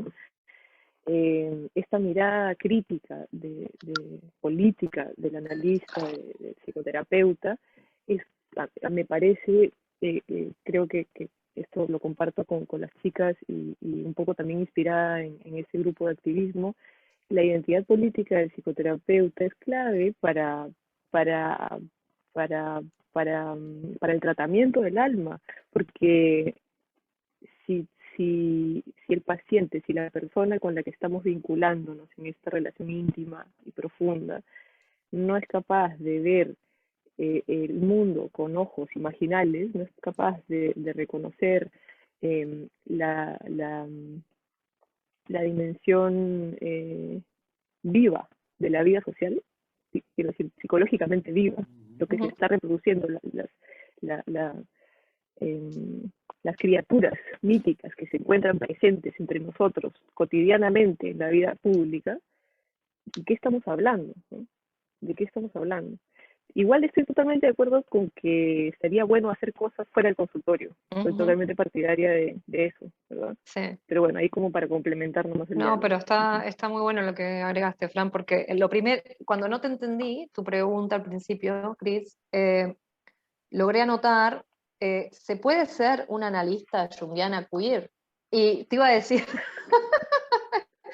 no sé, o sea, lo estoy intentando. Claro, ahí vamos. En una experiencia que tuve en el examen intermedio de la formación, que, bueno, quienes ya me conocen, le conté muchas veces, se planteaba esta dicotomía. Ser analista no era compatible con ser activista. Eso es lo que se me transmitió. Si yo era activista, no podía ser analista. O sea que desde cierta perspectiva hay una oposición, una frontera, hablando de estas epistemologías, que separan lo político de lo teórico, como si lo teórico fuera algo puro. Lo teórico no, lo clínico, vamos a decir. Lo clínico fuera algo puro que se mantiene por fuera de la política, como decía Fran recién. Y el activismo va por la calle, ¿no? Si bien creemos que hay que salir a la calle, también creemos que el análisis puede ser también cruzado y activado con el activismo. Y de hecho sucede, o sea, nos suceden, pero no lo tenemos teorizado, no lo tenemos construido a eso. Son cosas que recién ahora estamos dándonos cuenta de lo que estamos haciendo. Es que sí. Es muy novedoso para nosotros. No sé si respondimos, Cris. Qué buenas preguntas, gracias. Estas preguntas son geniales. Graças. Eu só acrescentaria que seja o primeiro de muitos encontros. Ojalá. Yo encantada. Cris. Igual. Nós temos ainda 3 perguntas. Tudo bem? Podemos Cerramos aí. Podemos avançar? Sim. Então vamos lá. Camila. Camila. Camila. Es que es la única que conocíamos. Hola, Camila. Bueno. Eu vou começar fazendo um merchan para Caro. Esse é o livro dela, o livro que as meninas comentaram e que a Cecília perguntou no chat. Gracias. Vas a hacer la traducción al portugués, Camila. Ser lésbica é um caminho de individuação. Bem, vamos lá. E quero dizer como eu me sinto. Eu estou muito alegre, muito contente, muito grata. Grata a vocês pela presença, pela conexão. Grata ao Marcos por criar esse espaço do Tiasos, que é tão potente. Tô contente, tô nervosa e tô emocionada. E eu tenho uma colocação e eu tenho uma pergunta. A minha colocação é, escutando vocês falarem, me fez lembrar a fala do George Taxades, dos jungianos queer, a fala que ele fez em janeiro, e ele trouxe um termo que ele tem começado a trabalhar, que é biopsicossocial espiritual. Então eu quero trazer esse termo aqui com a gente, e a partir do que vocês foram contando, tanto teoricamente, tanto em relação à psicologia analítica, quanto à prática lesbiana, incluir nesse termo a dimensão política também, que, se eu não estou enganada, ele não colocou, né, na fala dele. E a minha pergunta, ela está relacionada com a psicologia analítica e a não monogamia. Queria conversar um pouco com vocês nesse sentido, se vocês têm pensado algo nesse sentido, como é que dá para a gente fazer esse movimento de colocar em diálogo a não monogamia com a psicologia analítica, com a psicologia arquetípica, se vocês têm ido um pouco por esse caminho. Obrigada, gente. Yo voy el camino. Vamos. Sí, un poco la propuesta de pensar en la constelación de Eco iba un poco por ahí, como un atrevimiento a salir de pensar en dinámicas eróticas de a dos, ¿verdad? O en el mejor de los casos, de a cuatro, ¿no? En los mejor de cuatro. Creo que es muy interesante, me súper interesa esa exploración, justamente porque equilibra, o sea, me trae una posibilidad de equilibrar situaciones, perspectivas muy, muy orgánicas. Esa es mi experiencia, como encontraba en cada una de estas imágenes, como en Narciso, encontraba pertenencia de mi atracción por aquello único del otro, por ejemplo, ¿no? Pero, claro, si yo me enfocaba en la unilateralidad de ese vínculo de Eco, se volvía muy perversa la tensión. Y de pronto aparece Pan y me da otra tensión erótica que me regula y que no está aparte, es como está dentro del mismo cuerpo mítico para sujetar, equilibrar psicológicamente esta vivencia, ¿no? Y también esta era con su... Entonces, esa riqueza que nos ofrece el mito con la diversidad relacional, erótica, para tomar el ejemplo de Eco y su constelación, es algo que a mí me sedujo un montón, ¿no? Fue muy difícil de planteármelo como tal, como erótico, quiero decir, porque nombrarlo así significaba, o sea, un atrevimiento, ¿no? Y un romper con una concepción del eros también, ¿no? Entrar en un eros sensual, en un eros de la sensorialidad y no solamente de la sexualidad, ¿verdad? Entonces,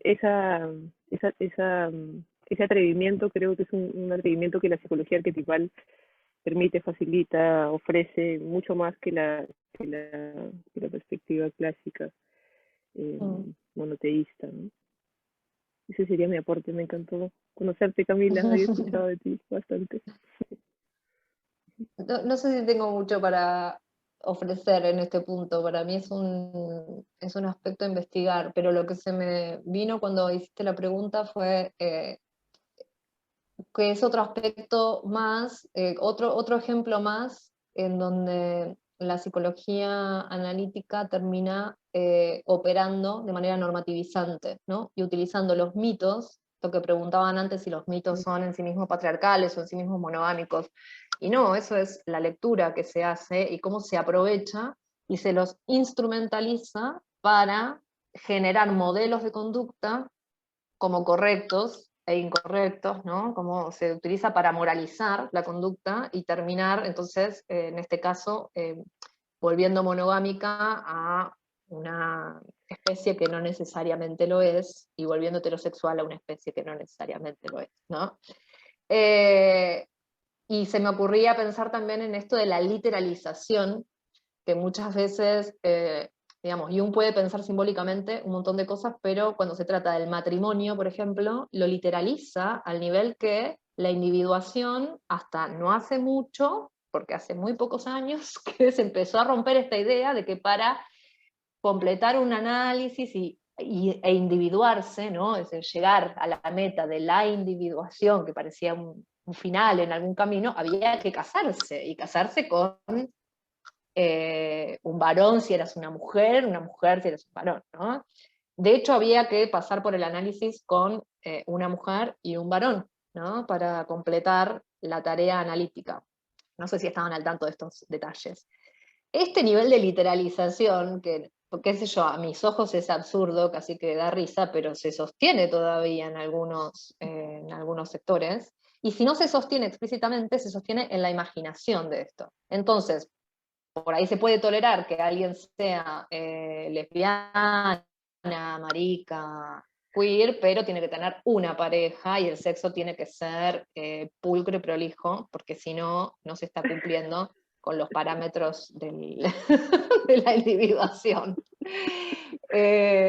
Mira vos, ¿no? Bueno, pero no lo tenemos estudiado, solo así de charlas de Zoom, porque últimamente nos vemos más por Zoom que por otra. ¿Y quién era George? No me acuerdo el apellido. ¿Británico? ¿El que dio la charla, Cami? Sí, Jorge Taxides, Sí. que nos escribe en el grupo Qué genial. de lesbianos queer. Sí. Claro, él sí tiene un montón trabajado el tema del kinky, el BDSM, las prácticas no monogámicas. Nunca leí sus trabajos, pero sabemos que está en eso y está bueno estar en diálogo. Y los sueños, ¿no? O sea, yo creo que los sueños son como una estrella guía, porque si hay algo poligámico y tremendamente psicológico, es eso.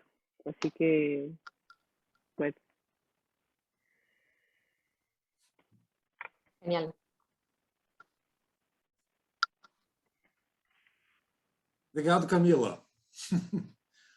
Olha, duas últimas perguntas, Bianca e Michele. Vou pedir para vocês serem bem sucintas na medida do possível, que a gente está em cima da hora, tá bom? Bianca, por favor.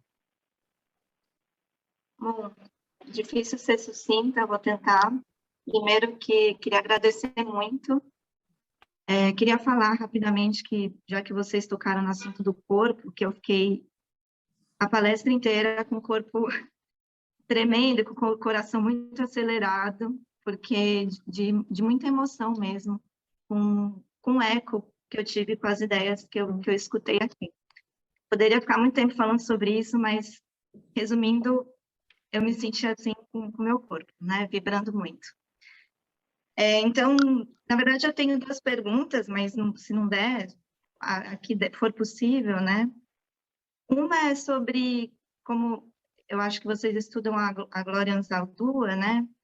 Queria saber se vocês poderiam falar mais sobre o que é essa consciência mestiça e como que isso pode beneficiar a construção de novos caminhos, né? E outra pergunta é, quando vocês falam de mulher, o que vocês estão chamando de mulher? É isso, então eu queria agradecer imensamente, foi também ressonância com a Cris, com o Gustavo, enfim, com todas as pessoas que falaram, assim, por aí, né, hoje. E agradecer.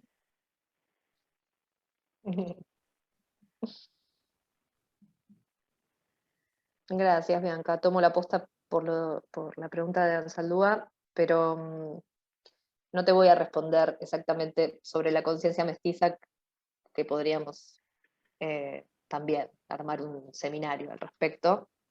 Pero sí me parece importante contarles por qué la nombro tanto y me parece importante rescatarla. Si en algún momento se hace el Congreso Latinoamericano, tengo ahí pendiente un trabajo para presentar. Gloria Ansaldúa era muy junguiana, participaba de congresos, tenía muchas amistades que estaban en los círculos junguianos, oficiales y no oficiales, tenía mucha formación autodidacta en la teoría junguiana y sobre todo gilmaniana.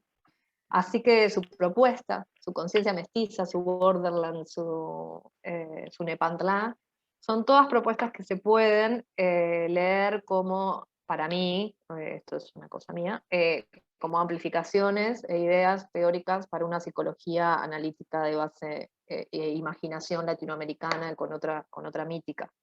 Es muy interesante su propuesta, pero no podría sintetizar ahora, en ese momento.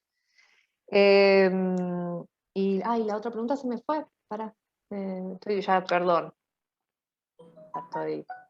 La otra pregunta, la otra ¿cuál pregunta era? te venía perfecto porque era del que nos referimos cuando decimos mujer, y tú tienes un trabajo escrito sobre... ¿A qué nos referimos sobre cuando decimos mujer? Bueno, sí, hay un trabajo escrito publicado en la revista Temáticas, gracias, Fran.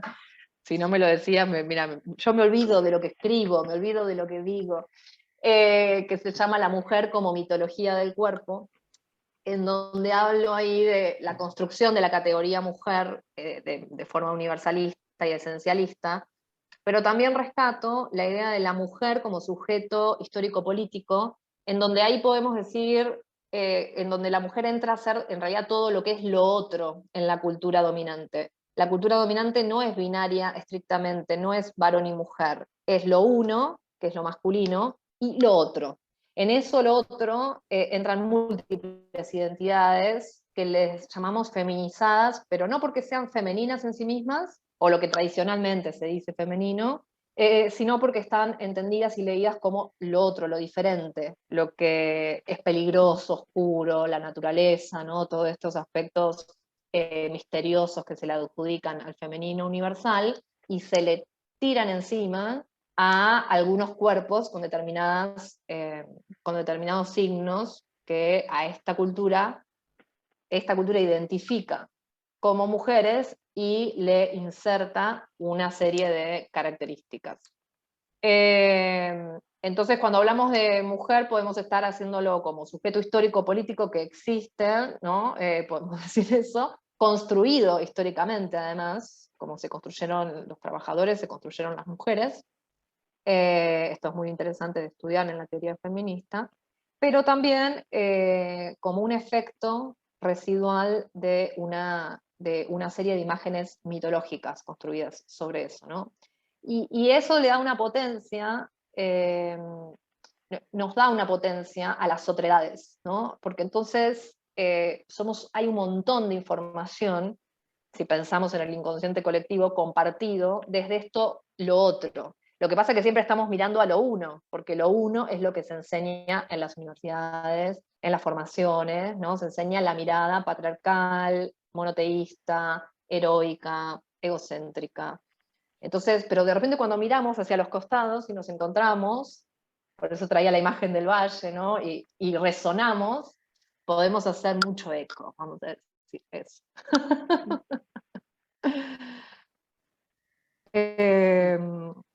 Eso. Todas preguntas difíciles se hicieron. Acá nadie preguntó nada. Claro, por favor. Claro. Tudo bem, Bianca? Gracias, Bianca. Sí, muchas gracias. Para finalizar, a Michele. Michele? Oi. Eu vou tentar ser super rápida, é um comentário, não é uma pergunta. Eu queria agradecer por esse espaço onde eu pude me sentir mais em casa, porque eu trabalho em grande parte com sexualidade. E na minha vida, assim, de estudos e tudo, sempre foi muito separada, Jung e sexualidade. Quando eu finalmente achei um grupo ali onde eu estudar sexualidade com esse viés, eu tive um problema que eu identifiquei na fala da Vala, que era quando eu questionava ânimos e ânima, gerou incômodo nas outras pessoas. Tipo, e aí virava sempre um debate, e quando estava todo mundo quieto, alguém levantava para pegar no meu pé. E eu não vou mudar de ideia. E era um incômodo muito grande. Eu acabei saindo do grupo depois de um tempo, cansei de brigar. Mas eu fico feliz que tem gente indo na mesma linha. Bem-vindo ao mundo junguiano. Te abrazo, Michelle. Vala, Fran, vocês já repararam, se deixar, a gente fica aqui, pegamos 2 garrafas de vinho e continuamos à noite. Mas, passado 2 horas, várias coisas para dizer. Primeiro, obrigado pela presença. Foi uma troca extremamente importante para nós, eu acho que deu para perceber, afetiva, intelectual, de cumplicidade, de uma espécie de solidariedade também. Vocês não estão sozinhas, e muitos de nós aqui descobrimos que também não estamos sozinhos. Então, espero que a gente possa, a partir de hoje, estreitar laço, fazer vínculo, que essa comunidade, Tiaços, e o grupo de vocês, lésbicas, possam se tornar parceiros, irmãos, irmãs, enfim. É isso. Eu só quero agradecer. Não teria muito a dizer. Espero que vocês possam voltar aqui. Se nós formos para Buenos Aires, que nós possamos nos encontrar, seja no congresso ou no congresso paralelo, no congresso off. Mas espero que a nossa parceria possa vislumbrar. Muito obrigado pela presença de vocês. Tá? Por favor. Muchas gracias, Gustavo. Gracias por recibirme. Muchas gracias. Muy linda experiencia. Se vocês quiserem se despedir, falar alguma coisa, por favor. Instagram, o grupo, a revista, como é que as pessoas fazem para... Sí, ahí les dejé el Instagram porque estaban preguntando por algunos textos y no sé, lo único que se me ocurre fácil es que nos pueden escribir y dejarnos su email como para armar una lista y mandarles material, o si nos quieren consultar, seguir también en las redes, que siempre ayuda eso para difusión. Eso es bárbaro. Y nada, agradecer muchísimo, la verdad que me voy con estas preguntas y con muchos abrazos. Fue realmente de resonancia el encuentro. Marcus, qué bárbaro que exista este intercambio, que haya sucedido de esta manera. Me voy muy emocionada, o sea, con ganas de abrazarlos. Esto es la parte fea de este tipo de encuentros virtuales, se apaga, ¿no? Así que les quiero dejar de mi parte eso, la sensación de un fuerte abrazo y a la espera de que realmente con algunos, por lo menos, nos podamos encontrar probablemente algo más parecido a un congreso paralelo, pero algo vamos a hacer para usar la excusa del congreso para vernos y estrecharnos. Por algo suceden estas formas de presencia. Hay alguna vibración que estamos, alguna fibra que estamos tocando y nada, gracias.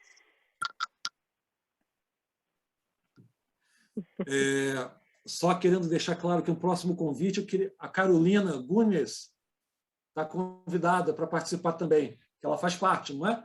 Então tá, Carolina, já sinta-se convidada para o próximo encontro nosso, tá bom? Gracias, Marcos. Muy bien, Carolina. Bom, obrigado pela presença, Gustavo, Camila, Cris, Michele, Bianca. Vocês também colaboraram muito com o encontro de hoje. Acho que hoje foi um encontro bastante especial. Estou muito feliz com a repercussão. Boa noite.